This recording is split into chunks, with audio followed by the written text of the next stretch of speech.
Good morning, everybody. Brothers and sisters, beloved of Christ, beloved of the Lord, here we are again. Today is Sunday. It's the Lord's Day. Hallelujah. Tuloy pa rin ang ating katayuan dito sa Pilipinas as quarantine time. We cannot still go to a communal fellowship, but we can fellowship still in the Spirit, wherever you are, at home, in your areas, wherever you are. Nandito ako uli ngayon sa bahay nila Ian, and we will together worship the Lord in spirit and truth. Let us pray. Heavenly Father, once again, oh God, we thank you for your continued blessings, protections, guidance, and directions of the Holy Spirit. We continue, Lord, to pray for the power of the holy blood of Jesus to cover us from head to foot, Lord, everyone, every children of God who call by your name. Let them all be covered by the power of the blood of Jesus and the power of the anointing of the Holy Spirit. Give us today, Lord, a wonderful place, a wonderful time. We thank you, Lord, for the beautiful sunshine. Hallelujah. We have a beautiful atmosphere despite of COVID-19 problem around the world. We are so grateful and we are very happy, Lord, to worship you again in spirit and truth. Hallelujah. I pray for those people who are viewing live in this live streaming of preaching the gospel. I pray that your mighty hands, Lord, is unrestricted, and you can our distance beyond, Lord, is not a problem with you, because you are God who rules everywhere. And you are not limited, Lord, of distance. You are not limited of space and time.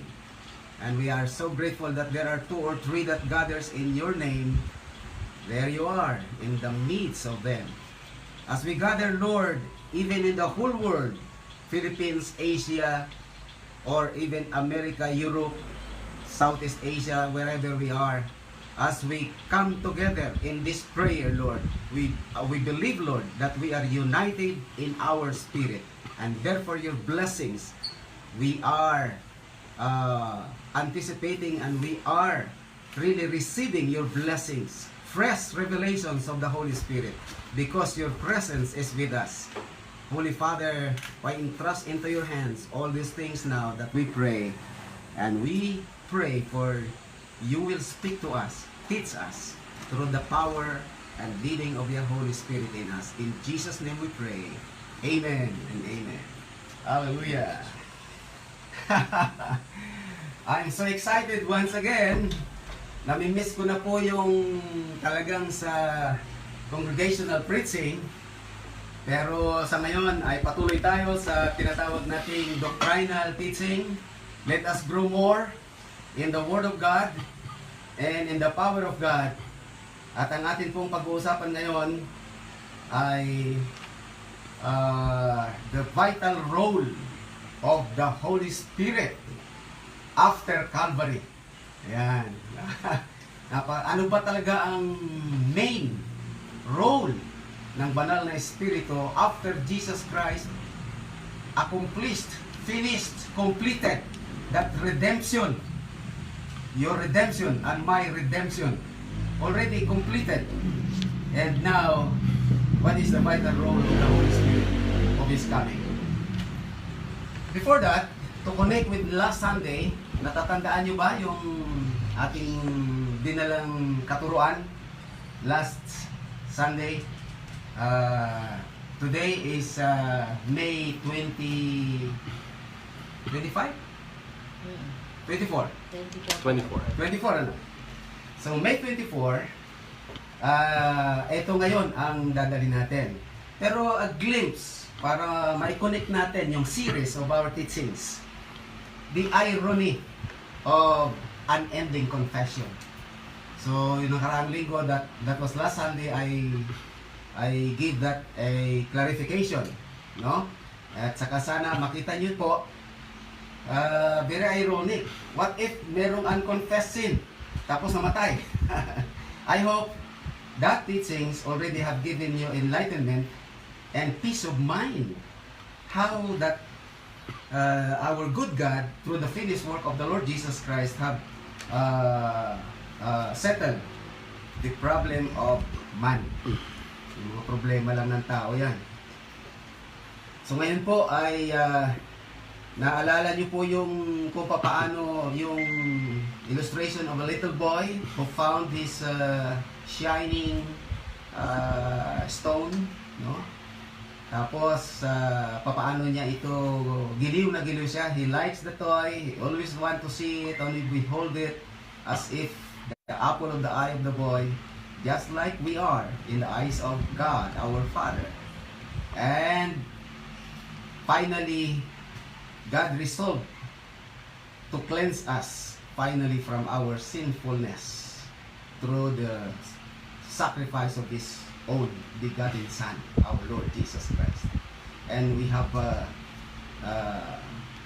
settled as if that blood of Jesus Christ continuously live, powerful, cleansing. Inihalin tulad niya pa ngayon sa relationship ng husband and wife, how the Lord Jesus Christ loved the church. And that cleansing is a continuous present tense. Na patuloy na nililinis tayo ng ating Panginoon. Wow!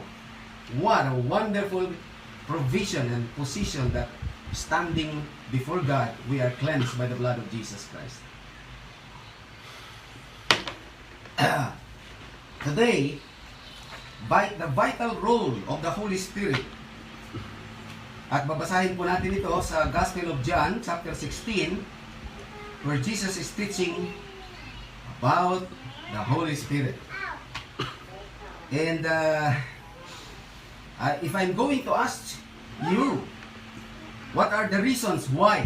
Ito listen very carefully, participate in your mind, in your listening, and do it as if your homework, you are participating, answering it by yourself, but do not fail to listen to the exposition of the word right now. What if I'm going to ask you, what are the reasons why the Holy Spirit has to come after Jesus' resurrection and ascension to His Father in heaven? Sinabi ng Panginoon yan At ito po ay napakagandang paghahanda ng ating Panginoon sa kanyang mga followers, especially for His disciples. At binanggit niya nga sa John 14, at ito ay sabi niya, it is good for you that I will go away. But if I go away, sabi niya ganon, I will send to you another comforter. Mamaya pupuntahan po natin. But before that, to my question, maybe you are now answering in your mind. Maybe I will be getting a lot of your answers directly from the scriptures that you know, you have read about the work and ministry of the Holy Spirit. I know that. Alam ko, nabasa niyo yon. You have heard a lot about the Holy Spirit's ministry and work. To begin with, maybe you will quote as Jesus mentioned in John chapter 14 verse 26 rather. Subukan nga natin basahin to. Try lang natin 14. Ito, kabisado to ng mga anak ng Diyos. Verse 26. The Lord Jesus now is pahapyaw na niyang binuksan ang tungkol sa pagdating ng Banal na Espiritu. Before He said this in 26, ito ang background. Sa 24, mahalaga to. These words you hear are not my own. They belong to the Father who sent me. All this I have spoken while I still with you. Inihanda na niya sa kanyang departure. Kaya sabi niya, sinasabi ko to sa inyo habang nakasama niyo pa ako. And in verse 26, ito na sabi niya, but the Counselor, the Holy Spirit, whom the Father will send in my name, I will teach you all things and will remind you of everything I have said to you. Sa kanya sinabi, peace I leave with you. Preparation, malapit na. Alam ni Lord Jesus Christ that His time on earth for the complete redemption is at hand. Malapit na po. So most probably, pwede nyo sabihin, oh, yan ang trabaho ng Banal na Espiritu, Pastor. To teach and to remind. Wow, that's good. Meron pa. Have you remembered about Acts 1:8? Oh, I like that. I like that verse. Acts 1:8 said, but you will receive power when the Holy Ghost is come upon you. Wow. Sino man naman ang tatanggi doon? Power. To empower us. To empower His believers. Beautiful. 1 Corinthians 14.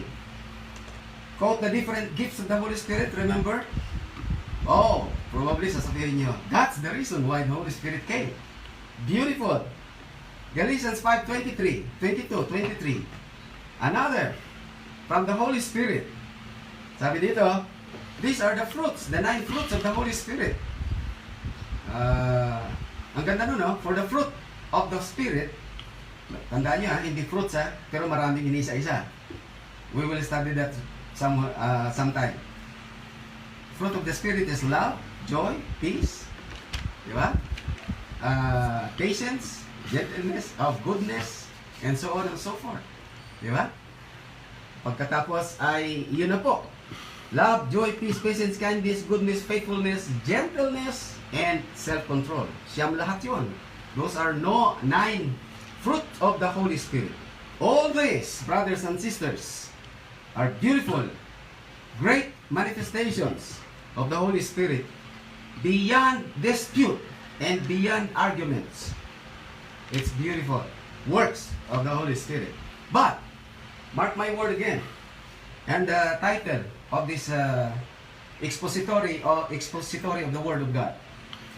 Beyond all this that we have mentioned, ito ang tanong ko, what is the vital role of the third person of the Trinity after Calvary? Napakagandang challenge po yan.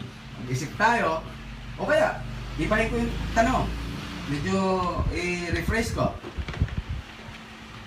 Of all those things that we have just mentioned about, what from those things are the vital role? What are really the vital role of the Holy Spirit? Of all those things na ating napanggit. Vital, pinakamahalaga, prime, the main clause. Why this third person? Pero, hindi ba natin naiisip, anyway, tapos na ni Lord Jesus na complete ang redemption. He redeemed the world of sin. He died. And He completed the work. Tapos na. Kaya nga dineclare niya, Tetelestai. It is finished. Completed. Walang labis, walang kulang. Sobra-sobra ang labis siguro yung grace of God na lang na masasabi natin. Unlimited grace of God. Grabe. Di ba? But in terms of your salvation, of your redemption, of your purchase redemption, kaya nga sinulat ni Peter yun eh. But remember, sabi niya, that you are not redeemed by the precious stones or gold or silver or whatever, but it is by the precious blood of the Son of God, our Lord Jesus Christ. 1 Peter 1:18. Hallelujah. Hanggang 20:21. Kaya napakahalaga pong makita yun, ano? Kompleto na eh. Bakit kailangan pang pababain yung third person of the Trinity? Ano ba talaga ang papel niya? Bakit gano'n? Sasabihin nyo, babalik kayo doon sa mga kinote natin kanina. So, tama. To empower. Oh, beautiful. Pero, once more, yun lang ba talaga? Gaano ka-importante sa third person of the Trinity ang finished work of the second person, the Son of God, on the Mount of Calvary? Why does the Holy Spirit has to come down after all Jesus completed all these things? Magandang katanungan po yun, mga magulang at mga kapatid. The vital role of the Holy Spirit after coming. Let us, to emphasize our point, let us re-study. Mark my word again, brothers and sisters, beloved of God. I said, close and quote, re-study. One of the main passages from the Bible, and listen to Jesus mention about the coming of the Holy Spirit. John chapter 16, Basahin natin ang buo, yung pagbanggit at pagtuturo ng Panginoon tungkol sa banal na Espiritu. John chapter 16, 5 to 15. Inuulit ko uli. How many mention ko na yun? Pangatlong mention ko na. Re-study. So, let us read again. To re-study. Ito po yun. 16 verse. Ayan, naka-flash dito. John chapter 16. Chapter 16, 5 to 15. May Bible akong hawak. May naka-flash naman dyan. Pero para hindi ako tumalikod sa inyo, I would rather read the Bible directly from here. Eto. Allow me to read New International Version. You can read any kind of version. King James Version, that's okay. We have it. Amplified Version, Bible, that's okay. Okay pa. Kinabi. Pero gusto ko makaharap sa kanila. Kaya dito ko mabasahin sa Bible, ha? Okay. Beginning 5.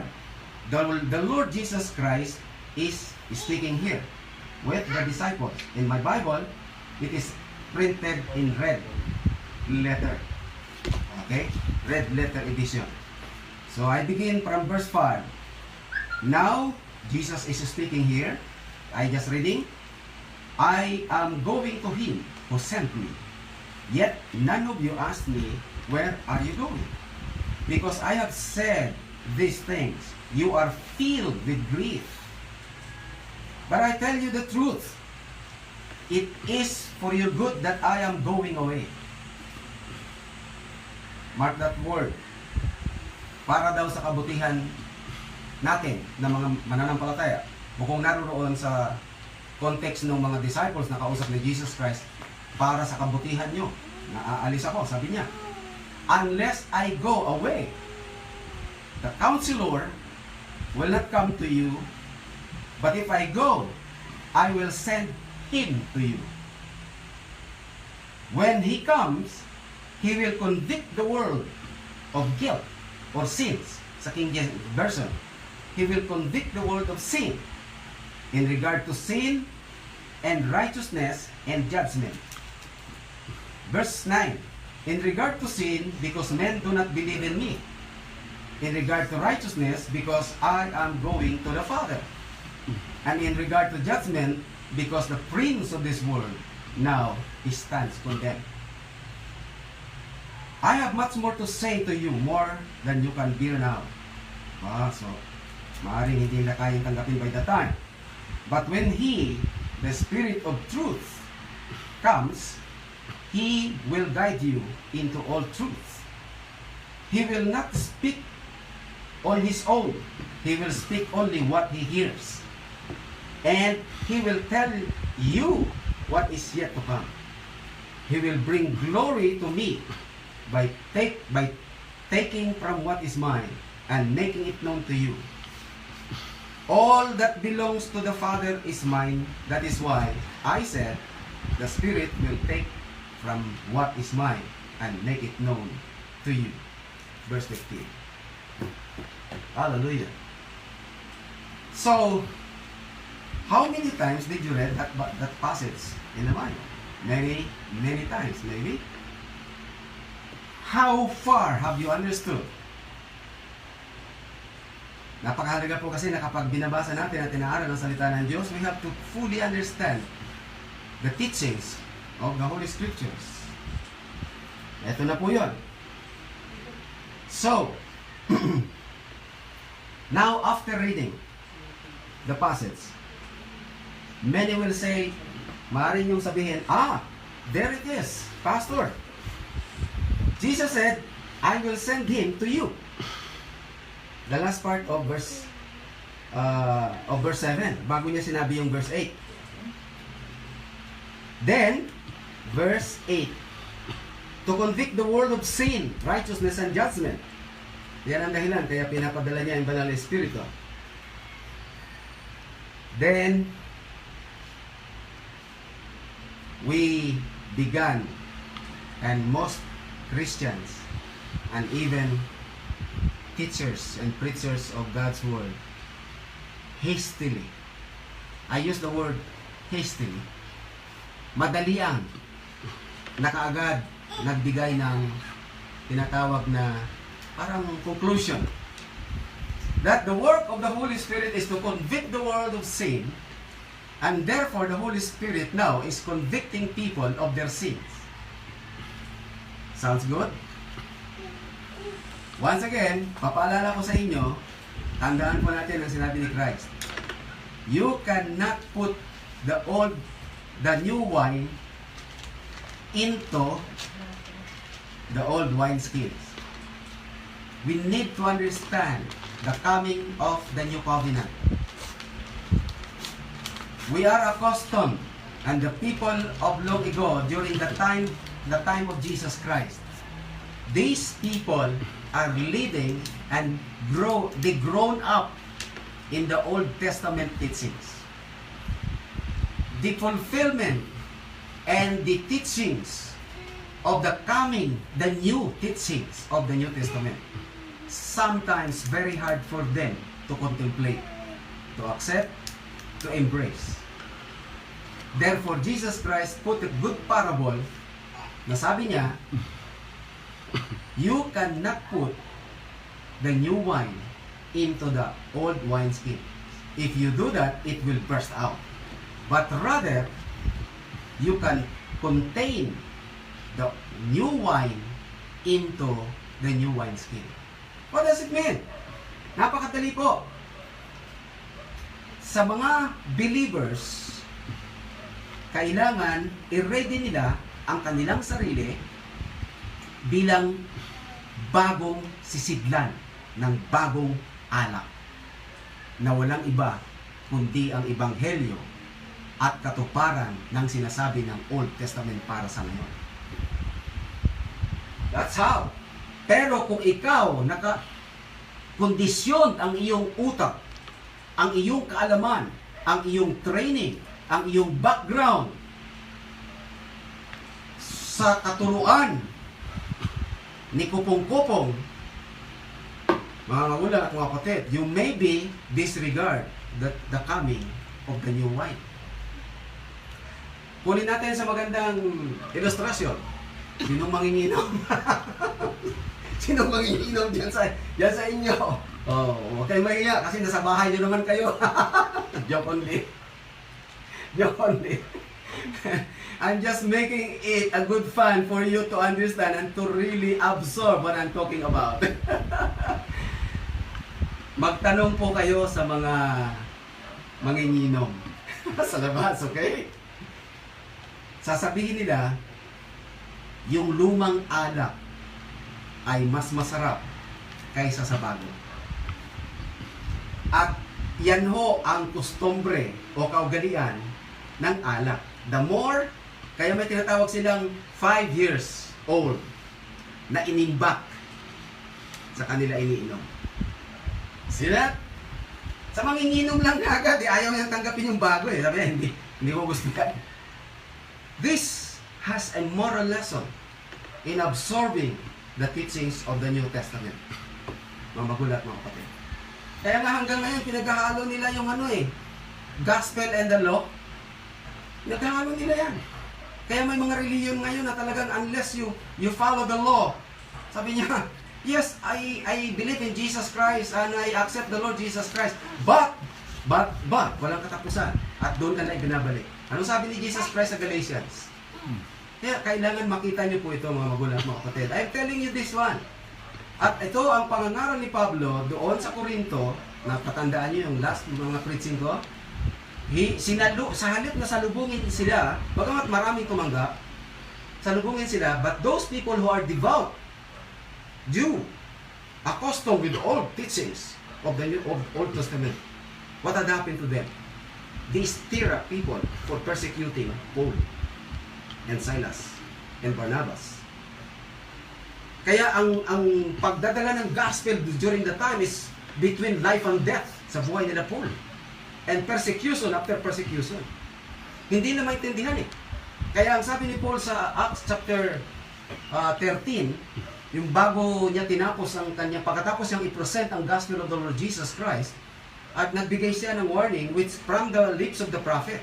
And that is written in Acts 13:40 and 41. Alam niyo po ba kung ano po yun? So, for clarification, para makuha po natin gaano tayo kabukas sa ating pag-aaral, at alam nyo, ito rin ang isa sa mga hinaing ko, sa totoo lang, that we have embraced, and a lot of Filipino people embrace Christianity in the Philippines in a very wrong teaching. And in fact, ginamit ko ito ng mga pride, once again, allow me to say it again, they use religion, Christianity, to enslave the Philippines or our ancestors. Yung mga ninuno po natin, they use religion. Until now, they are clinging to that, which we know, all of us, born-again people, born-again Christians, are not biblical teaching. It becomes a tradition. Sad to say. And that's why I differentiated a lot of Christians into major clarification of two Christians in the Philippines. Hindi kasama ang mga Muslim. One, religious Christians. Religious Christians do not solely follow the Holy Scriptures. They impose their tradition. Ito na ho yung kaugalian kasi. So, mas okay to, mas luma ito eh. O, diba? Naranasan ko nga pag nag-repress ng gospel eh. Ay, mga bagong religion yan. Nako. Sabi nga, during 1970s, 1980s, alam nyo ba? Siguro, yung si Balay, no? Kaedad-edad na mas medyo nakakalamang sa akin. During 79, 80s, early 80s, hindi pa sikat yan si Bishop Eddie Villanueva. Yung Jesus is Lord, hindi pa ko masyadong naririnig yan. Na well-known lang yan pagdating ng 1990s. Opo. And during that time, 80s. 1976 to 79, pag binanggit mo ang born again, hindi siya kasing accepted ngayon. Widely accepted ngayon. Parang may ketong ka. Oo, sasabihin nila, uy, kulto yan. Kulto yan. Huwag kang pupunta dyan, huwag kang sasama dyan. Kasi, ito ang original na relihiyon. Ito yung kinadisna natin. At halos gayahin nilang Muslim na kapag ang isang anak nila ay naging born-again Christian, itatakwil nila. Because they believe in themselves that the original religion of Christianity is the RC. Pero if you study carefully our history, wake up, Philippines. How many years did the Spaniards using colonization of the Philippines using religion? How many years? Sa nakakaalam ng ano? Ikaw yan, how many years have you known? Na-colonize ng ano? 220 years. 220? Almost 220. No, it's more than More than 400. More or less, nasa 400 years. Alam nyo ba na halos kaya magkapatid daw ang turing ng ano, yung Pilipino at saka yung Israel? Alam nyo ba? May kahawig siya sa history ng konti. Kahawig ng konti lang. Allow me, go back to your history, to the history of the Philippines. We were being enslaved for 400, tingin ko, nasa 401 pa eh, years. Pag kinumpute mo talaga, simula nang lumanding dito yung mga Espanyol eh. Hanggang sa tayo ay binayaran ng Amerika sa Espanya para mapalaya ang Pilipinas. That's the history. Hindi ako master of history, pero yan ho ay may batayan ako sa history na yan. Samantalang ang Israelita, how many years din silang sa land of Goshen na enslaved, alipin ng Ehipto? 430 years ata. Oo, 430 years. Wow! Magkahawig ha? History yan, mga kapatid. Pero you know what? We simply embrace the teachings that are against to the teaching of the Holy Scriptures. Pero niyayakap natin yan. At dito, and even some of the born-again Christians, correct me, I am telling you this because as a proclaimers of the gospel, my strong desire and my passion is to study God's Word in its fullest meaning as much as we can. Alam niyo ba na sa ating ding community ng mga Christians, ng mga evangelicals, meron tayong minanang maling katuruan? Hindi lang yung RC. In-embrace natin yon kasi turo yon galing sa imported na turo. And you know what is the teaching? The teachings of the original sin. Alam niyo ba ang original sin kung saan ng mga Bible school tinuturo that the original sin took place and it happened when and where? Karamihan sa mga kabaro natin ngayon, they are still teaching now and then that the original sin took place and happened in Adamic Eden. Dito sa lupa daw. Pag pinag-aralan po natin yung original sin, mga mahudang, where does the origin of it? Alam niyo ba kung saan nagawa yun? Hindi dito sa lupa. Not in Adam and Eve. It happened in the garden of God above, bago itinapon si Satanas dito sa lupa. That was the origin of sin. Basahin niyo ang Isaiah 40. Basahin niyo ang Ezekiel 28. Kung paano naging Satanas ang beautiful cherubim na si Lucifer. That's where the origin of sin originated. When it thrown into this earth, napakalawak at napakagandang aralin po niya. It correlates with Darwin's theory that there is a Big Bang theory, but that is exactly almost simultaneous to the history, time immemorial, the cause of Satan's God hurled into the earth. And the old earth was destroyed because the works of the devil is three: stealing, distracting, killing, and destructing. Distraction ang kanyang dating. Study that. Study the Holy Scriptures, brothers and sisters. I am telling you, it is clearly understood that the origin of sin originated not to Adam and Eve. The sin of Adam was incipient death or incipient sin. Yung tinatawag na tinuklaw siya, tinukso siya ng demonyo. Kaya siya nahulog. The sin of mankind. Pero, saan talaga nanggaling ang kasalanan? Bago nahulog dito sa lupa, sinful na si Lucifer dun eh. Sinful na si Lucifer dun. Kaya siya ang origin of sin. Mga magulang at mga kapatid. At bumagsak siya sa lupa dito. Yun na po. Yun lang po ang pagtutuwid na gusto kong makita. Sincerely study the Word of God para nang sa ganun, hindi tayo mapahiya. Now, by the old and new wineskins, now, nandito na tayo sa gospel. And in fact, we are studying, para hindi tayo lumayo sa ating vital role ng Holy Spirit, the third person of the Trinity. Okay? Look at this. Yung babala ni Pablo sa Acts chapter 13, verse 40, pagkatapos niyang sinalubong siya ng persecution, bago sila umalis doon sa lugar na yon, sabi niya, therefore, my brother, I want, verse 38 muna, para makita niyo yung background. Acts 13, 38. Therefore, my brothers, I want you to know that through Jesus, the forgiveness of sins is proclaimed to you. He's proclaiming the gospel, the finished work of Jesus on the cross of Calvary.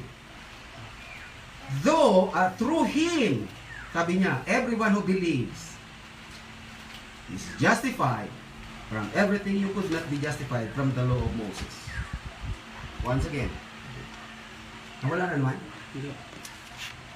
It's okay. Hindi ko sinama yan. Kasi ano lang to. Background din. Okay? So, pakinggan nyo po, ang binabasa ko is Acts. Yung history ng missionary journey ni Paul at Asia Minor. Kung paano sila nagpipreach ng gospel and yet sinasalubong sila ng matinding persecution. Why? Because hindi namin matatanggap yung katuruan yan. That is new to our hearing. Sabi lang gano'n. Kaya instead na tanggapin at aralin, pinupukol sila ng bato at grabing persecution. So mas na mayroon pang nag-ayuno, nagpakalbo, na talagang sa kanilang pagkakatingin ay they were so offended by their kinagisnang katuruan. At hindi raw sila kakain ng pagkain in 40 days nang hindi nila mapapatay si Pablo. Ganun po katindi. Basahin yung Book of Acts. I encourage you to study the Book of Acts. Gaano katindi ang sinalungan ni Paul only by bringing the gospel of our Lord Jesus Christ. Kaya sabi niya dito, through Him, everyone who believes is justified from everything you confess again. Everything of good works again. Hindi po yan ang kasulat eh. Ang problema, kagad-agad nag-i-interpret ang mga teachers or preachers. Ang nakasulat naman dito, hindi. Everyone who believes is justified from everything. You could not be justified from the law of Moses. Paano sila na-justify? By believing and accepting the Lord Jesus Christ into their hearts. The Lordship of Jesus Christ. Paul is emphasizing the finished work of the Son of God on the cross of Calvary. He never emphasized that the works of the law, never emphasized that the works of their hands, never emphasized that good works, and much confession to the priest, or your confession to God, much of you. Paano nga, last Sunday nga, inisa-isa ko yung mga kasalanan, uri ng kasalanan. Kaya mo ba lahat yun? Bago ka matulog? Paano kung hindi mo na-confess yung isa? Patay ka. Delikado. Kaya kailangan maunawaan natin how wide and how far was this finished work of the Lord Jesus Christ on the cross of Calvary have satisfied the justice of heaven of God the Father. Mga magulang, sumunod po dito, take care. Sabi niya sa verse 40 na, take care that what the prophet had said does not happen to you. Mismong propeta ng Old Testament time. Kinote ni Paul. Sabi niya, look, you scoffers, wonder and perish, for I am going to do something in your days that you would never believe. Oh my. Even if someone told you, that is now Paul telling the new wine that cannot be contained to the old wineskins, accustomed to the old teachings. Dapat nagsisynchronize yun kasi fulfillment nga eh. Kaya pag si Pablo na nakakaalam as a bright Pharisee, seated at the feet of Gamaliel, the wisest teacher of the law at the time, he was the favorite. May mga notions na si Paul ay talagang favorite eh. Kaya isa siya sa mga paghingi niya po ng permit to persecute the Christians eh. Binigyan siya kaagad ng mga Sanhedrin eh. Binigyan siya kaagad ng permiso eh to imprison and kill those heretics na mga Christian daw, heretics. Kaya dapat makita natin ang history dito at ang katuruan na dala-dala na itinuro ni Paul. Kaya si Paul nagsulat talaga. Si Paul na ano. So makikita po natin dito. Now, go back to our vital role of the Holy Spirit. Ang tanong ko nga kanina, ano ang vital role ng Holy Spirit na the third person? Di ba? One God, three person, Father, Son, and Holy Spirit. Three manifestations. Kinumpleto, mga magulang, mga kapatid. Now, what is the role of this third person of the Trinity, the Holy Spirit? Sabi natin kanina, marami na tayong binanggit, pero ito pinag-aaralan po natin. Back to John chapter 16. Ito na po yung pag-aaral natin. Kaya nga sabi natin dito sa verse 8, nandun na tayo kanina, bago ko in-illustrate ulit para maliwanagan lang natin, the world, to convict the world of sin and righteousness and judgment. Then there goes the belief that the Holy Spirit comes to convict us, the church, the believers, of sin, righteousness and judgment, all in one. It's a combo package. This is the ministry of the Holy Spirit. Hallelujah. Mga kapatid, help me and be very sincere and with all humility with God. Humingi tayo ng wisdom. Paano natin unawain ito? Alam po ninyo, it is important always to read the Bible verses in their context. Yan ang gagawin po natin. Principle of how to understand or interpret the Word of God. many people were trapped. Ito, again, pakinggan niyo po sinasabi ko. Many people were trapped and end up misinterpreting the Bible. And so, fails to get its prime context. Yung pangunahin niyang kahulugan. It's prime. That is the problem of interpreting God's Word. Ang bilis mag-interpret. Ang galing. Okay? Rather than the first duty of the Bible student or scholar, call your name, rather than understanding it, it is to understand through the wisdom of the Holy Spirit. Understand. Huwag ka magbigay kaagad ng interpretation. Ang bilis eh. Kaya tuloy, ang daming lisya. So gawin po natin ang principle na to, re-study, step by step, kasi si Kristo ang nagtuturo dito at nagsasalita dito sa binabasa natin sa Gospel of John. Okay, kung ready na po kayo doon, baklasin nyo muna yung una nyong bilit dyan, parang naka-jacket, tanggalin mo muna yan. Open our hearts, expose our heart and mind and understanding to the new wine of the Lord Jesus Christ. Si Kristo nga to eh. Kasi, ang bilis na nating nagsabi na it is the work of the Holy Spirit. What are those are the three? To convict the world of sin and righteousness and judgment. And therefore, those three main works of the Holy Spirit is now working also applied to every believers. Okay, mali po yon. I tell you. Paano mali? Ito po yun. Sama-sama tayo para alamin. Verse 8. When He comes, sino tinutukoy niya? Holy Spirit. Okay? The Holy Spirit will convict the world of sin. Okay? In regard, He will convict the world of sin. In regard to sin, pagpapatuloy ng verse 8, and righteousness and judgment. That is verse 8. Kaya sabi natin, yan ang trabaho ng Banal na Espiritu.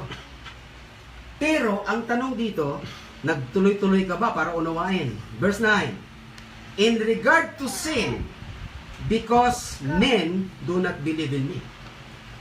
Pansinin niyo po ang nakasulat. Singular form ang sin.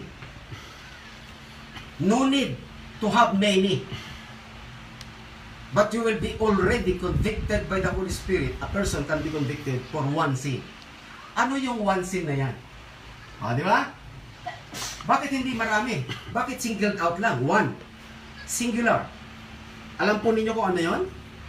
Andito rin o. Huwag lang tayo maging mabilis eh.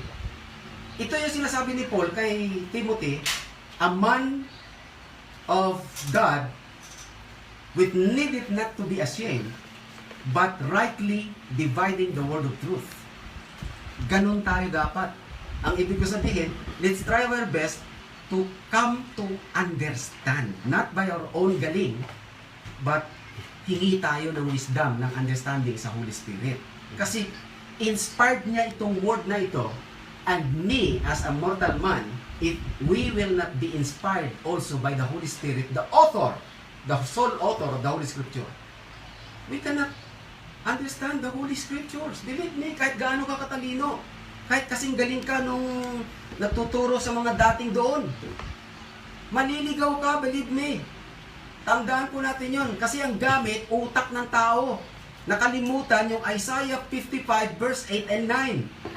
That my ways is higher than your ways and my thought is higher than your thought. Pagsamahin natin ang buong katalinuhan ng buong Pilipinas, ng mga Pilipino, sasabog yun kapag isinaksak mo sa thoughts ng God. Unless we are inspired by the Holy Spirit who inspired the Word. Kaya yun po ang dapat natin eh. Huwag tayong mabilis mag-interpret, ang gagaling natin magpaliwanag, no? Pero, saliwa pala sa sinasabi ng Bible. Tingnan mo, namana tuloy ng ibang mga Kristiyano. Na ang trabaho ng banal na espiritu, kinukontik ka sa mga kasalanan mo, everyday matulog ka. Parang ando ng condemnation, no? At ang Holy Spirit pa ang naging vehicle para yung tao wag magkaroon ng kapayapaan ng kaisipan. Because they were already convicted of their sins. And they were taught na unless you confess, paano pag namatay? Di ba? So, ang mga Kristiyano, kawawa.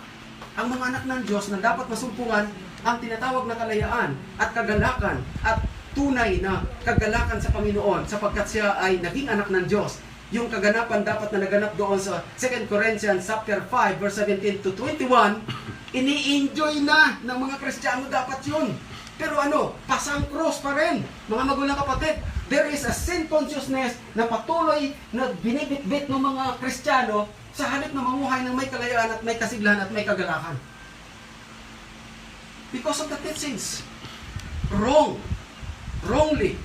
Mga magulang, mga kapatid. Sabi na nga ng Corinthians chapter 3 verse 18, ang bihira. First or 2 Corinthians, if my memory serve, pero 3:18 lang. Ano nakalagay doon? Where the Spirit of the Lord is, there is freedom. Hindi nakukuha yun. Where the Spirit, at ngayon makikita mo, i-recognize mo Holy Spirit, the Spirit of God in me, convicting me, howling, hunting me of the sins that I have committed. Oh my! Paano ka magkakaroon ng kapayapaan at katagumpayan dyan? Besetting always of those sins na alam natin na lahat without the grace of God and the finished work of Christ in the cross of Calvary, nobody can perform the requirements of the law. Always failure. Nagpadala ng Panginoon. Ginawa niya yung para sa'yo na hindi mo kaya. Balik pa rin tayo doon sa tinatawag niya. Ito yung mali. Ito yung mali. Mga magulat, mga kapatid. Let's continue. Verse 10. Bago tayo sa verse 10, sabi niya, inisa-isa na nga dito sa verse 9. Ang dali. Verse 9. Nakakalimutan of sin because they do not believe in me. Anong klaseng kasalanan yun? Kaya hindi nakasulat sa plural form yan. Hindi ako expert sa English pero I challenge the English teacher. My question is, why singular? And what kind of sin is that? Bakit hindi sinabing sins of the world? Only one sin. Hallelujah! Hindi po ako galit Nag-i-emphasize lang po ako talaga. Galit ako sa turo na mali. If you are a Bible scholar or a Bible student, hindi mo ba tatanungin ng sarili mo, Panginoon, bakit hindi naman nakalagay ang dami-dami kasalanan ng sanlibutan? Bakit isa lang yan? Yun bang isang kasalanan sapat na?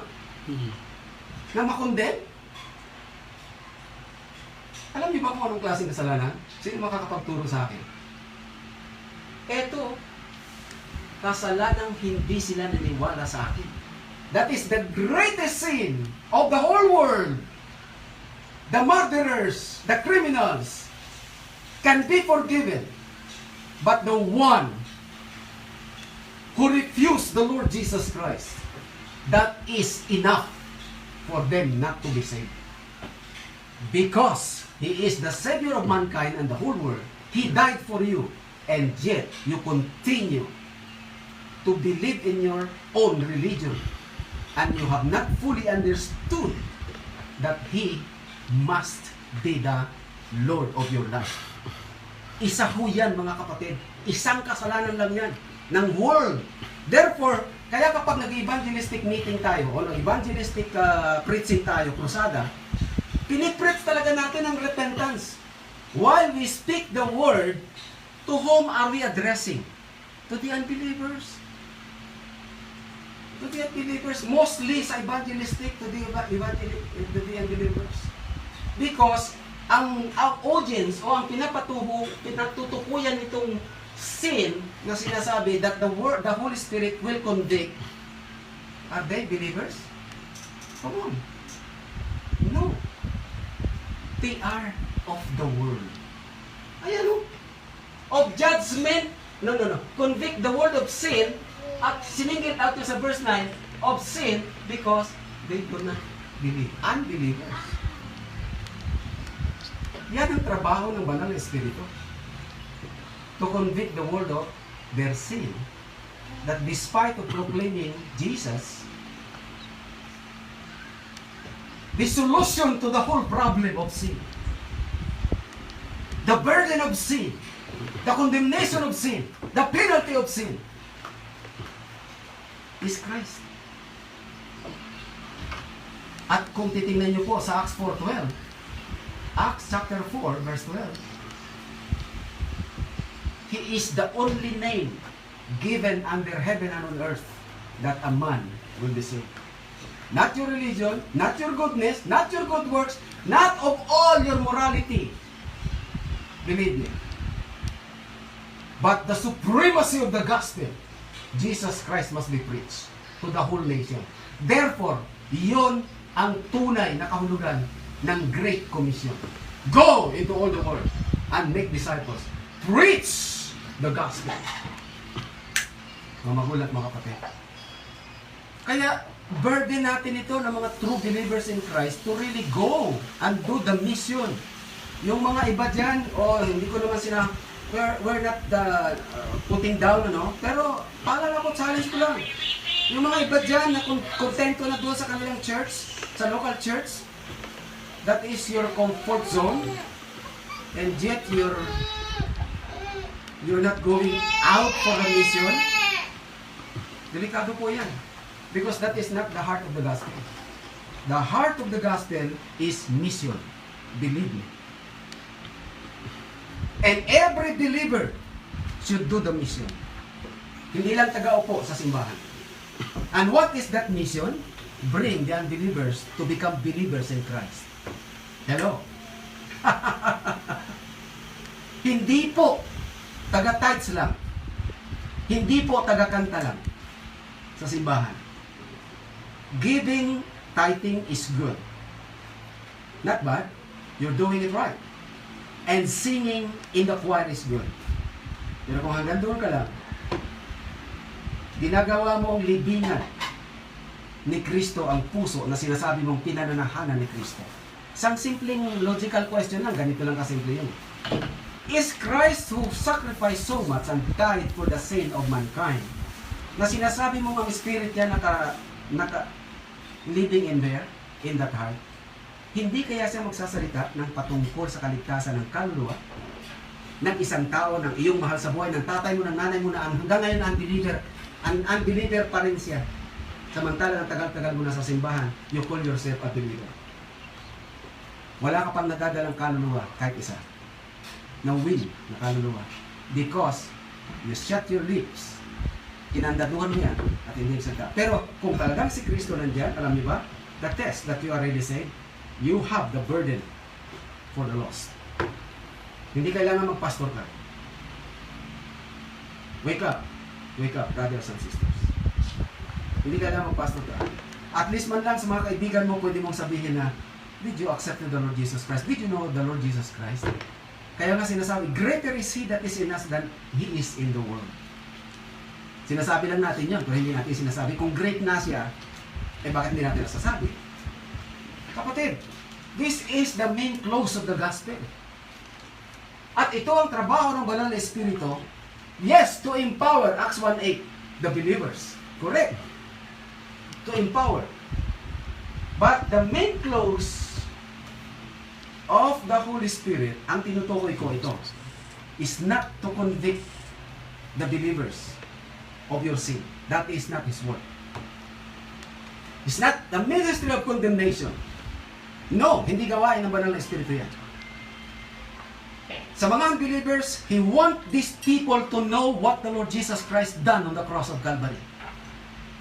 The legacy of the Lord Jesus Christ finished work of redemption on the cross of Calvary. Yan po, doon niya itinuturo ang mga unbelievers. Punta tayo ngayon sa mga sino. So, yung verse 9, maliwanag na hindi po yung convicting sin, hindi po niya kausap ang mga believers dyan, mga kapatid. World, because they do not believe on me. In-specify niya pagdating sa 10. of righteousness. Wow! Ando na, pumasok na yung righteousness. I like it. I like it. Because I go to my Father, uupo na siya sa kanan ng Diyos Ama. Alam niya yun eh. I go to the Father and you see me no more. Sinong kausap niya? To whom this verse or the phrase of the verse was addressed? Sa sanlibutan pa ba? Hindi na po. Hindi na po. Ha! Siguradong napakalinaw po nito. Second person using you. Sinong kausap niya? Disciples, believers, followers of Jesus Christ na time. Of righteousness, the Holy Spirit will speak. If you use the word convict, pwede. Of what? Sin? No. Word yun. Of righteousness. Of whom? You. Because I go to the Father. Righteousness of the believers. Righteousness of the followers of Jesus. Righteousness that Jesus Christ imputing to the believers since they surrendered their lives to Jesus Christ as Lord and Savior. Hindi sarili mong righteousness. The Holy Spirit will remind you that Christ's sacrifice on the cross of Calvary is sufficient enough to rule out all your sins and you become righteous, and that is sufficient sufficiently explained in 2 Corinthians chapter 5 17 to 21. Gusto nyo bang balikan po natin to? Napakaganda po nito. If not, pag hindi mo to binigyan ng tinatawag na pag-unawa at pagtanggap, maybe you will be fallen from the grace. Huwag naman sana. Na sinasabi ni Paul doon sa taga-Galasya. Kinukot, binabasa, pero hindi na-apply. At hindi pinaniniwalaan. Mga kapatid, at ang pinaniniwalaan nila, lagi pa rin silang pasan-pasan ang kanilang tinatawag na sin consciousness as if walang epekto ang ginawa ni Kristo. At kapag nagkasala sila, unless na lang na i-confess nila, pero pag may nakalimutan sila, believer na yan, ang paniniwala nila, naku, delikado, baka sumabit ako. They're not righteous. Sin consciousness. Balikan natin ano ba sinasabi ng 2 Corinthians 5:17. Therefore, if anyone is in Christ, he is a new what? New man creation. Okay? Okay. Tanggalin mo yung man. Binigay ko na yun. Emphasize lang sa tao yun eh. Pero ang tinutukoy dito tayo.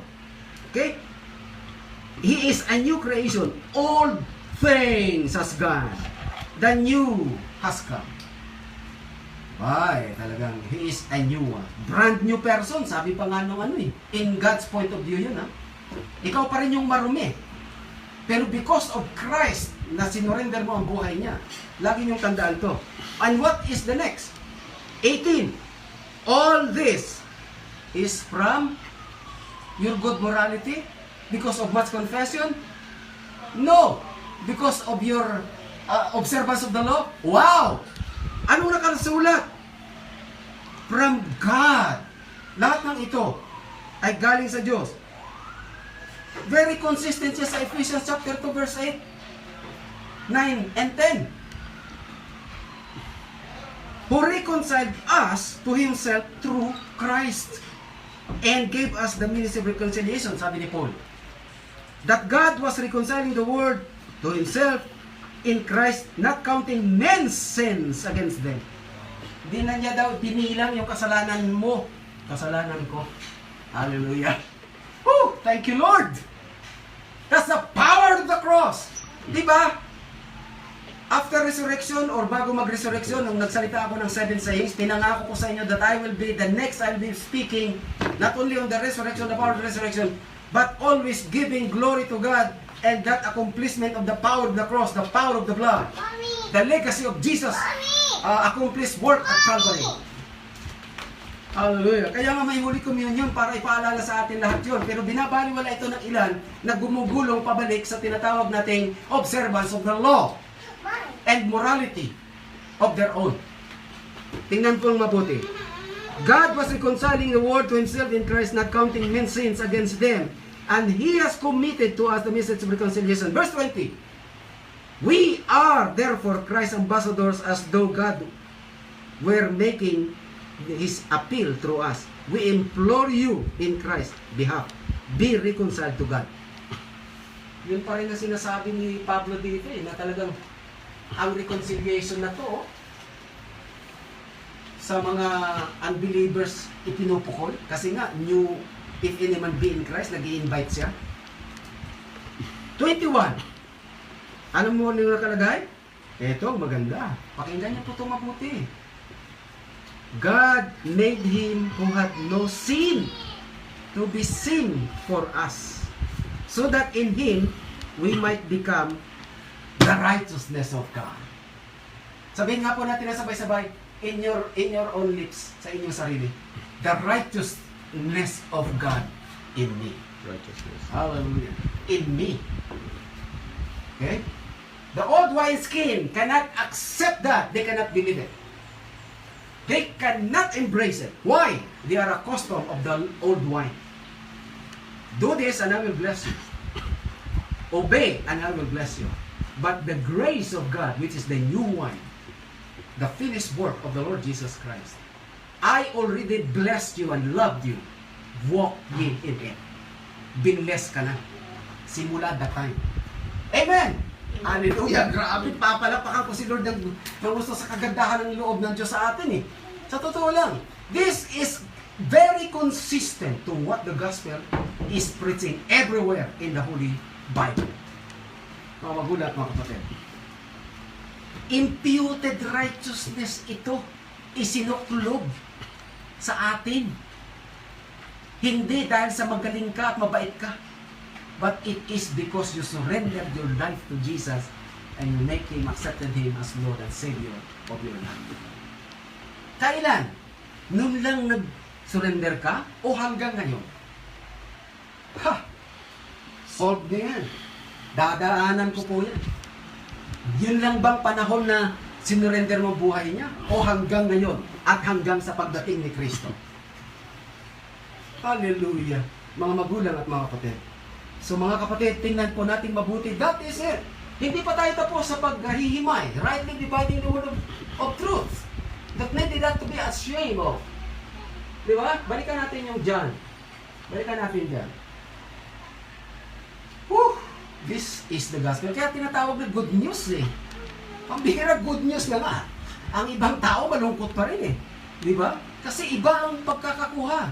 Iba ang pagkakasilip. Iba ang pagkakaunawa. Why? Because interpreting hastily.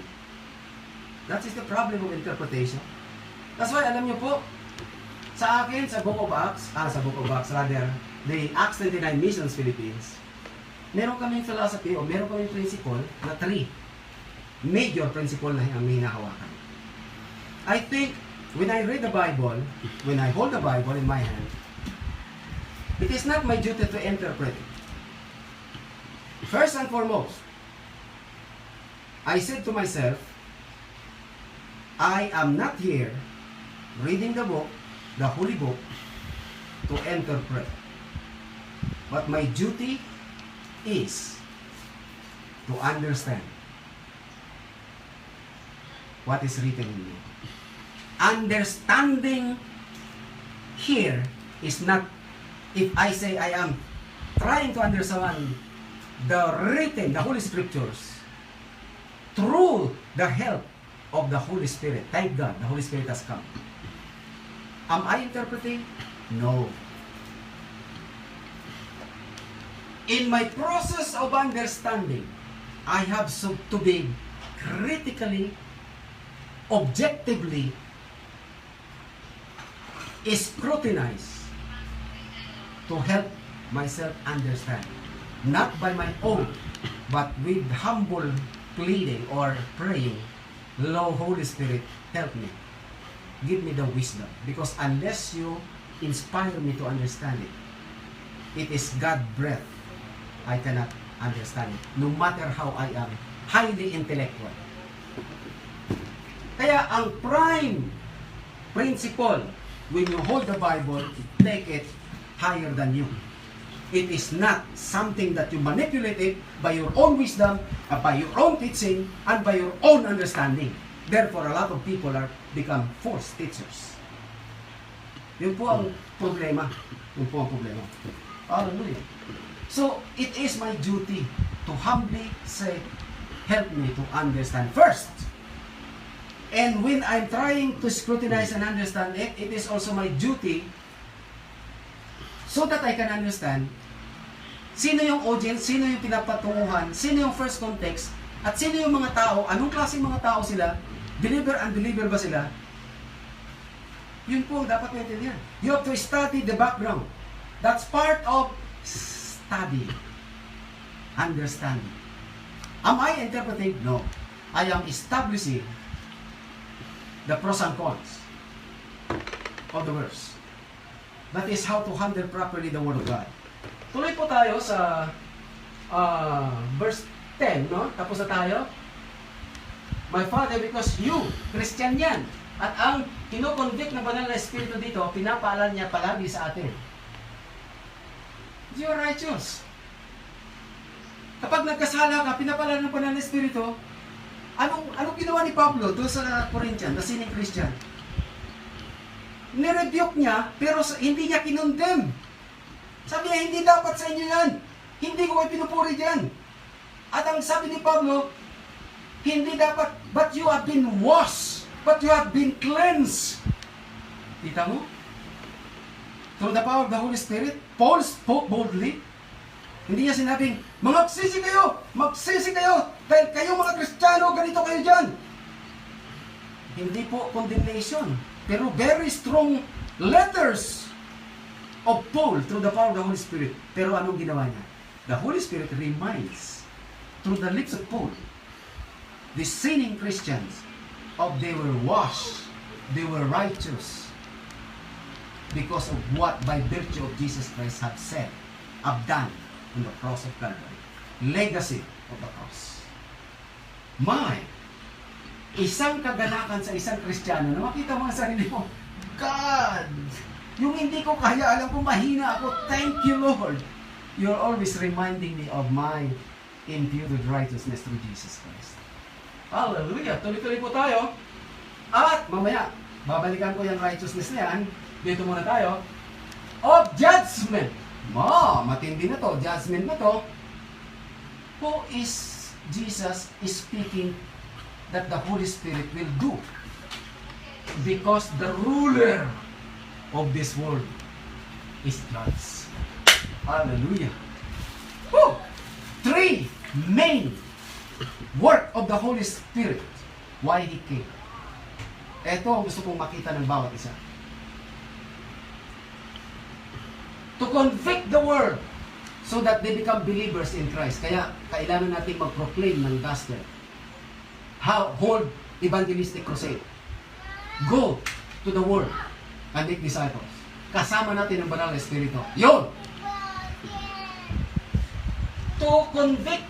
Pwede mong gamitin yung convict. Kung ayaw mo umalis doon sa convict o ex-convict di ba? To remind our righteousness to the believers of Christ.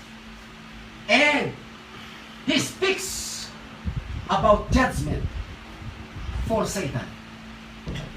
He will and will continue to say, Satan, though you are given a little time to inflict people or even the children of God, but your time is already running out. Your time, Satan, though you do some of the mga pakialam at pagbibigay ng kahirapan o kung anong ginagawa ng ano, you know what? It is because there are some Christians that they cannot exercise their authority. There are weakling Christians per se. I'm not saying this to brag myself, but you cannot. Patutunayan ko sa reality. Maraming mga Kristiyano, ang kanilang patutuo, laging down. Umiiyak. Umiiyak. Laging talo, laging subsob, laging dapa. Di ba? But you will be in vain you will invade those people whose testimony are great. They are more than conquerors, which is exactly it should be. They are not chickens eaten by the eagles, but they are eagles surmounting problems, mounting to the tops of the heights. And we Christians should be like that.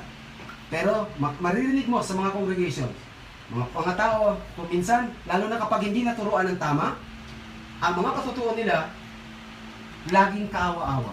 You will pity them. Kasi, nandoon sa utak nila, hindi na bago. At hindi nila naangkin ang the main clause of the success and victory and power of the gospel of our Lord Jesus Christ. Finished work in Calvary. We are more than conquerors na. Sinasabi natin, nababasa natin, and yet we do not exercise the authority. That's a problem of many Christians, believe me. But you know, even you say, pastor, siguro malakas siya, ako mahina. I would like to tell you, the weakest Christians that is sure 100% that he humbled down and surrendered his life to the Lord Jesus Christ can rise up and say to Satan, face blank, Satan, you have no power over me. Amen! Amen! Hallelujah! Grabe! Ganyan po, because it is not by your strength. It is the Holy Spirit will agree with that pronouncement because in agreement to what Jesus Christ conquered on the cross of Calvary. The power of the Holy Spirit will empower that weakling Christian. Once he will stand up and slap the face of Satan that your time is already running out. Kaunting panahon na lang. He is already judged. Ayan o, because the ruler of this world, of judgment, because the ruler of this world is judged. Past tense. Anong sentensya na? Hellbound. Hallelujah. Parang isa siyang tinatawag nating convicted criminal na nakatulan ng kamatayan pero pinapakain pa ng gobyerno natin dahil iintayin pa kung kailan magaganap yung final na pag-upo niya sa kamatayan. That is the devil. Not the believers, not the child of God.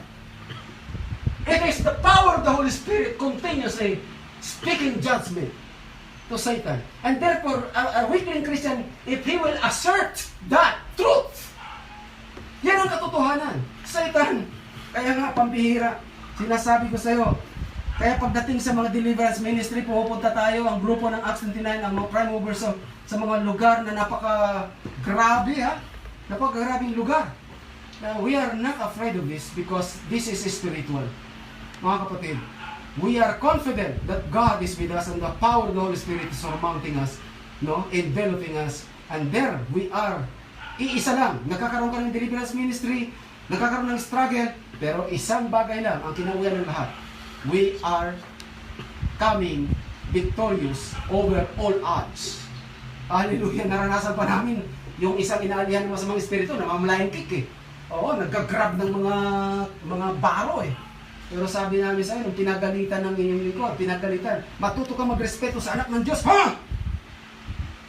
Opo, lalabas na po. Sabi nung inaalihan ng demonyo. Pero babalik kami, mas marami kami nagbabalik. Hindi kayo babalik sapagkat sa oras na ito, ang katawan ng taong ito na iyong inaalihan, lalabas ka at pupunuin na ito ng banal na dugo ng banal na espiritu at ng banal na dugo ni Kristo. Walang magawa. Pero nagpapakita, gugulatin ka, paplying kick, nananakit.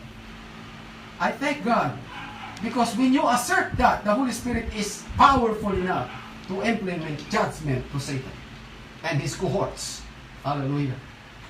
Yan po ang dapat makita ng mga Kristiyano Yung kalayaan, yung katagumpayan, yung buhay na gusto ng Diyos na dapat natin ipamuhay. It is, if there is a problem, paano pastor yung besetting sin, yung paulit-ulit na kasalanan, lagi na lang siya nadadapa, lagi na lang siya nagkakasala. Hindi ba pwedeng anong kalagayan niya? Alam niyo po, ito ang masasabi ko. If there is someone who has that kind of problem, alam po ninyo kung ano ang problema lang ng tao niya? True believer siya. I believe that he is a true believer. Alam niyo po kung ano ang problema ng tao niya? It's only an identity problem. Identity, close and quote. Hindi niya kilala kung sino siya at kung anong ginawa ng Diyos sa buhay niya, ng Panginoon sa buhay niya. Hindi niya alam kung ano yung mga kapangyarihan na ginawa ni Kristo sa buhay at hindi niya nilalakaran at hindi niya pinanghahawakan. That is the problem of that weakling Christian. Problem of identity is just like this. Okay? Illustration. Isang totoong mayaman, yung talagang grabe, wala nang pagkasalat. Hindi mo na halos kayang ubusin yung kakayahan ng kanyang yung ano ba tinatawag niya, passive income niya, kahit na hindi niya kayang ubusin. Alam po ba niyo? At isang nagtatrying hard na mayaman. Sa isang ballroom, nagtagpo sila, pabunggahan ng mga suot. Diba? Para matanggap ka ng society. Ganyan sa salibutan, di ba? Kung ano yung kailangan mo na. Kasi, pagka nagbihis ka doon ng parang na parang, wow. So, kung todo ngayon siyang bongga. Pero yung talagang totoong mayaman, hindi naman siya nagsushort pan, sa bahay lang siguro. Yung totoong mayaman, hindi niya kailangan buhatin ng sarili niya. Dadamit lang siya kung ano ang norm ng party. Okay? Kasi, bukod sa mayaman siya, professional siya. Hindi niya sasalungatin kung ano ang tinatawag na attire etiquette doon. Alam nga namang naka-formal dress, tapos darating ka na naka-short lang, matsinilas, dahil mayaman ka, hindi pwede. Professional siya. So, sumusunod siya. Pero yung isang mayaman, naku, halos paliguan niya yung isang nagtatrying hard, paliguan niya ng pabango para mabangon dating niya. Tapos kung ano-ano hindi mo na malaman kung ano gagawin sa kanya. Trying hard yun.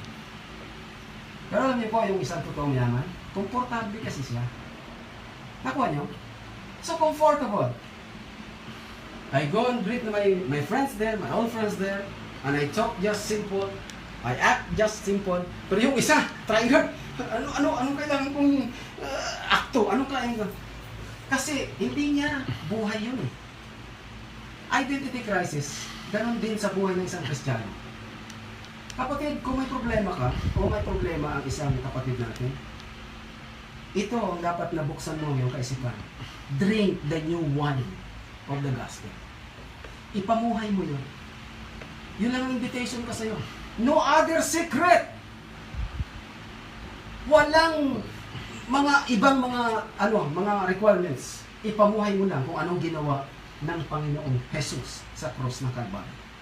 And that's why the Holy Spirit came, the third person, to always assert affirmatively ang natapos na ginawa ng second person of the Trinity for the redemption. Woo!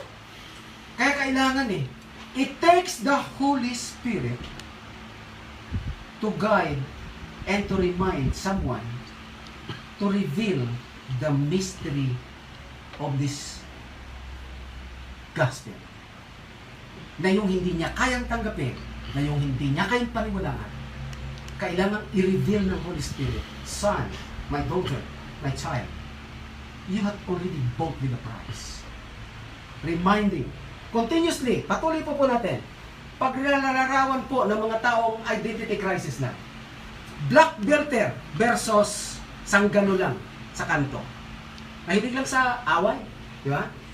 Pero yung isa, simple lang lakad dyan. Pero alam niya yung identity niya, alam niya yung kanyang posisyon, di ba? Yung isang sanggano sa kanto, talaga puro forma, puro di ba? Pero yung pagdaan ng tapos maghahamon pa, di ba? Mahilig sa away. Di ba? Pero yung talagang puno, black belt siya. Nakangiti lang, tapos napakasimple lang. Identity crisis. Ganin din po ang Kristiyano, mga kapatid. If you know who you are. Kaya nga malimit, lagi natin minimemorize, who am I? I am. Di ba? A child of God. Wow! Kailangan mo, hindi gustong marinig ng demonyo yan eh. Kaya kailangan i-assert mo yan eh. Mga magulang at mga kapatid. Oh, hallelujah. This is what we are in the eyes of God, mga kapatid. Saan ko nakita yan? Saan mo makita yan?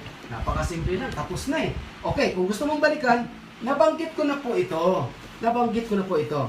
Hebrews chapter 8, verse 12, hanggang pagkatapos, gusto nyo, dumiretso na lang tayo, na dun, kasi halos pareho lang yan. Hebrews chapter 10, 8 to 17. Let's try to look at this, brothers and sisters. Turn your Bible to Hebrews 10. Okay? Oh, basahin ko ha. Oh my, chapter 10, verse 8. Nadala ko na to noon eh, with regards to our yung finished work of Christ eh. Babalikan ko, baka nakalimutan nyo. Kung hindi, sa YouTube, balikan nyo lang ng balikan yung mga katuruan at mga preaching natin doon. And isubmerge nyo po ang katotohanan ito, i-absorb nyo po mabuti. Sinasabi ko sa inyo mga kapatid, there you are, you will be.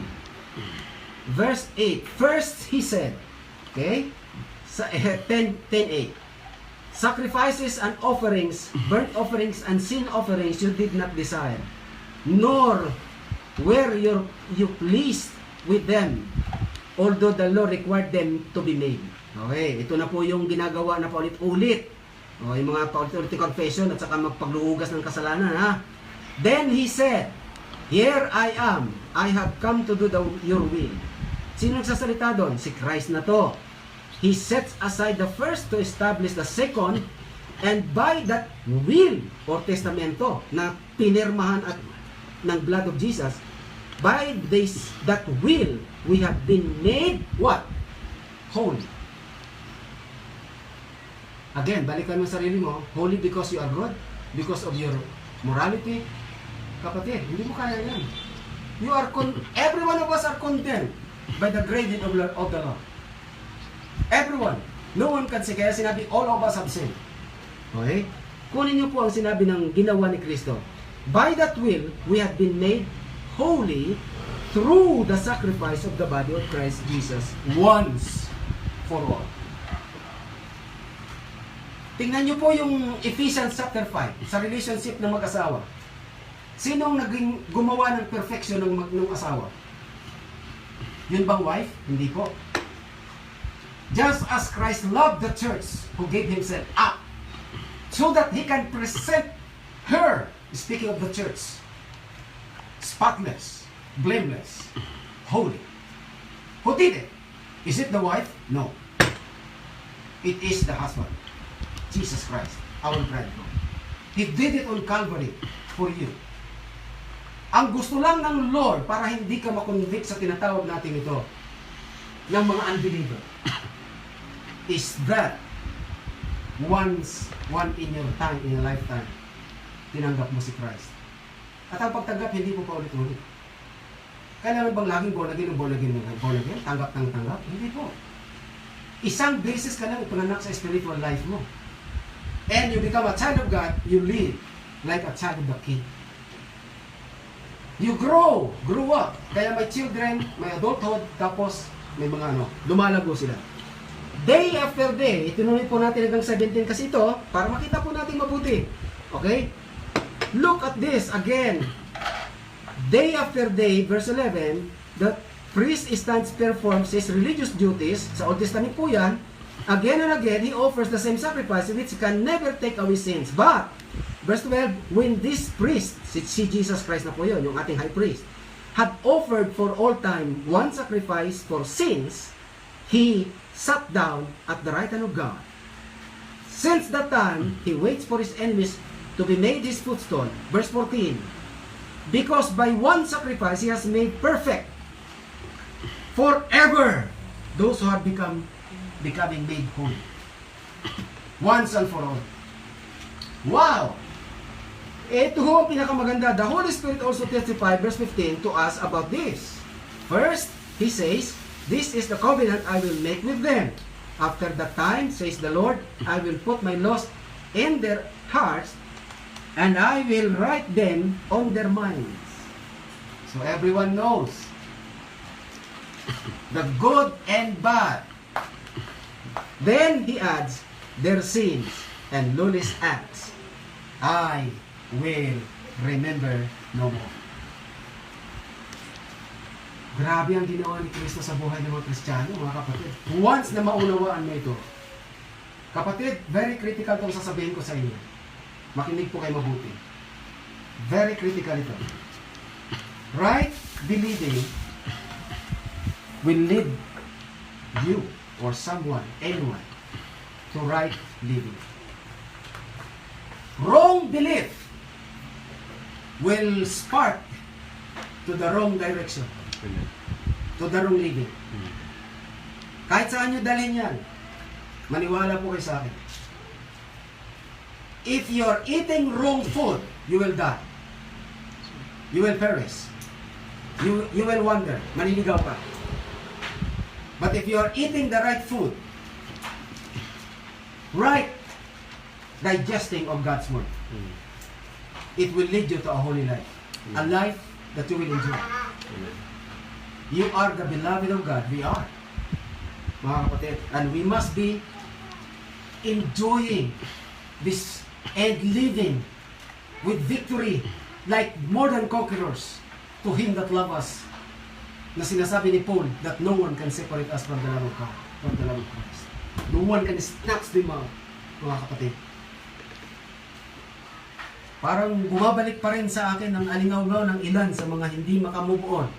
Paano, Pastor, pag nagkasala? Ang bihira eh. Sinasabi ko na nga sa'yo, lahat ng tao nagkakasala eh. Bago ka matulog, i-confess mo lahat. Balikan mo yung preaching ko nung nakaraang Sunday. Di ba? Because you cannot be right by your own what?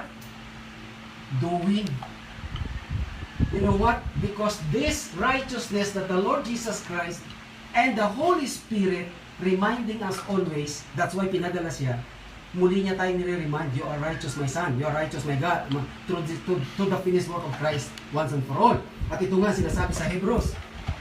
Ngayon, mga magulang kong kapatid, our righteousness is not by our own. And by the way,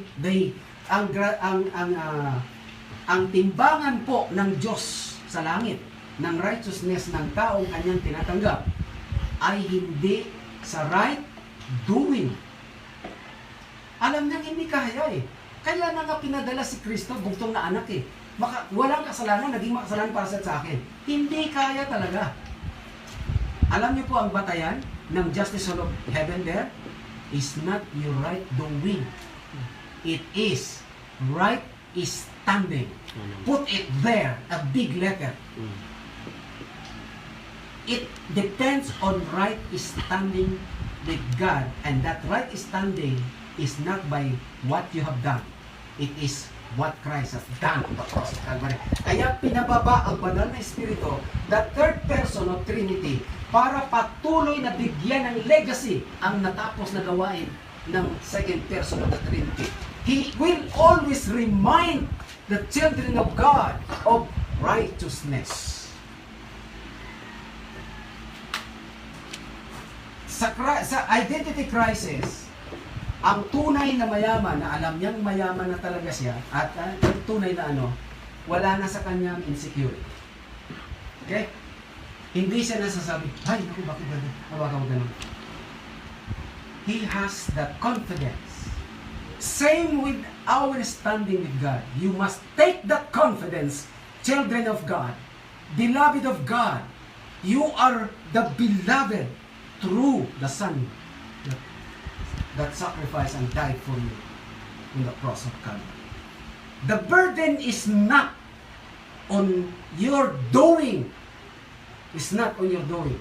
But the burden that you have been accepted by the Father is what the Lord Jesus Christ have done on the cross of Calvary.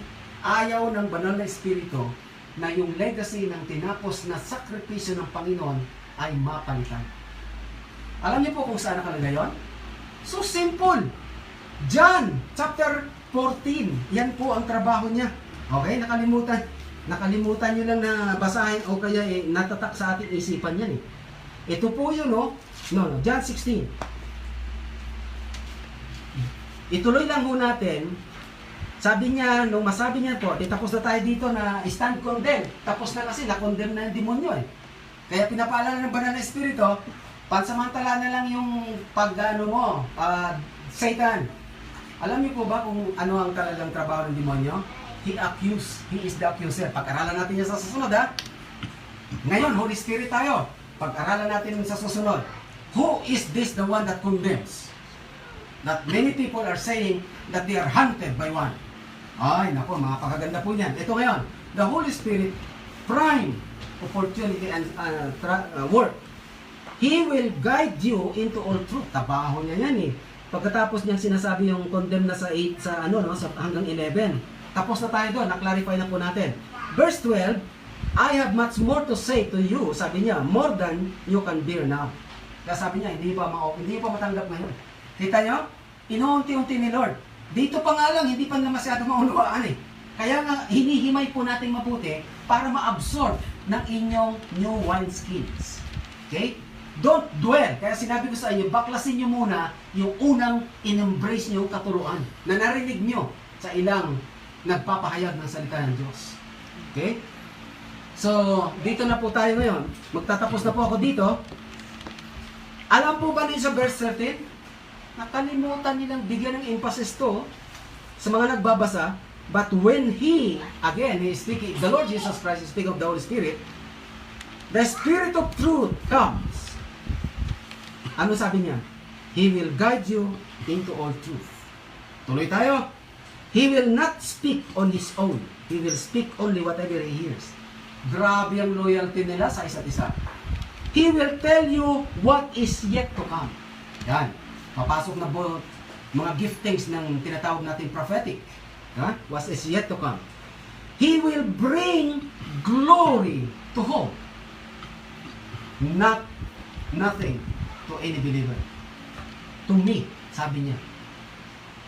Anyone who possesses and claims that he is filled by the Holy Spirit of God and lifting up herself or himself.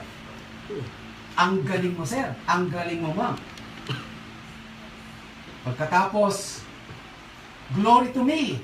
Ang kilala sa relihiyon ay ang mga kanilang mga leader, the leader of religion. In fact, there are some who claim that they are the vicar of Christ.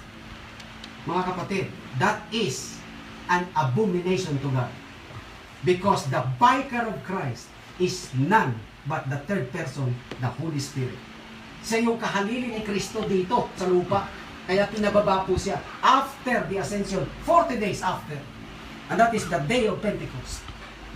Hallelujah. Sana maging malinaw sa atin to. Anyone who glorify himself at ang kanyang sarili ang tinatayo is not led by the Spirit. Alam mo, kasi ang trabaho ng banal na Espiritu, napakalinaw. He will bring glory. 16:14. To Jesus by taking what is mine and making it known to you. All things belong to the Father's mind. That is why I said that the Spirit will take from what is mine and make it known to you. Ipapakilala daw po ito sa atin.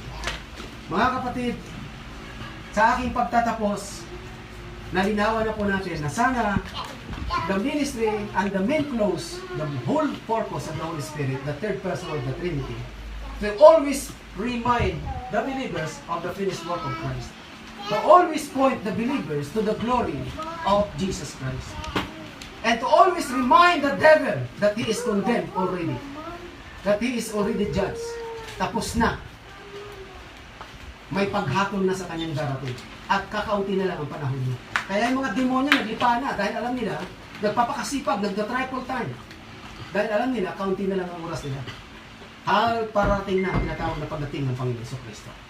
And to the unbelievers, to remind them to convict of their sins. So that they will know the Lord Jesus Christ. Pagtatapos ko po sa bawat isa sa atin. Right believing leads to right living. Tandaan niyo po yun. At ito po ang gusto kong makita ng bawat isa. Proverbs 10:6. The last verse that I will mention in this message now. Connecting to what Jesus Christ done and the ministry of the Holy Spirit, the main clause is not only giving gifts, the fruits, all of those are beautiful. I like it. I love it.